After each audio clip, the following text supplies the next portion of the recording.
वज़ीर आला रेवंत रेड्डी ने दिल्ली में मीडिया से बात करते हुए कहा कि हुकूमत कांग्रेस लीडर राहुल गांधी की जानिब से किए गए वादे को पूरा करते हुए जात पात की मरदमशुमारी कराई है।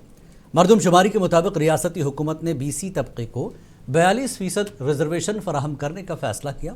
उन्होंने कहा कि इसके लिए 2 BC बिलों को असम्बली में मुत्तफ़क़ा तौर पर मंजूर करते हुए मरकज़ी हुकूमत को भेज दिया गया। तेलंगाना असम्बली के जरिए मंजूर शुदा भेजे गए BC बिल 4 माह से सदर जमहूरिया के पास ज़ेर इल्तिवा है। इस मौके पर उन्होंने बिलों की मंजूरी में रुकावट पैदा करने का मरकज़ी हुकूमत और BRS को तनकीद का निशाना बनाया।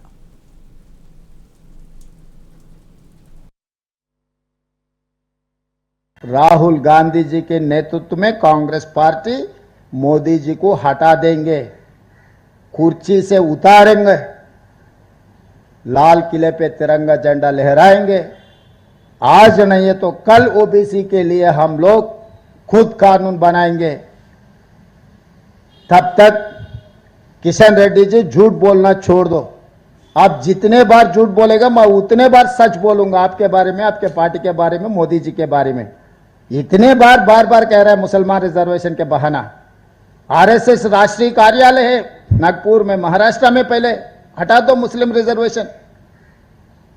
गुजरात में मोदी जी जन्म लिए, वहां पर भी हटा दो। मोदी जी उत्तर प्रदेश से सांसद बन के आए, प्रधानमंत्री बने, उत्तर प्रदेश में हटा दो। ये 3 राज्यों में आप हटा के तेलंगाना राज्य को आप सुझाव दो। बहानों से सरकार नहीं चलने वाले है, बहानों से आप बचने वाले नहीं है। तेलंगाना 4 करोड़ जनता बहुत होशियार है, आपसे भी ज्यादा। इस देश को चलाया है तेलंगाना का धरती पुत्र PV नरसिंह राव ने। इस देश को कैसे आगे लेकर जाना है तेलंगाना ने रास्ता दिखाया है। इतना याद रख के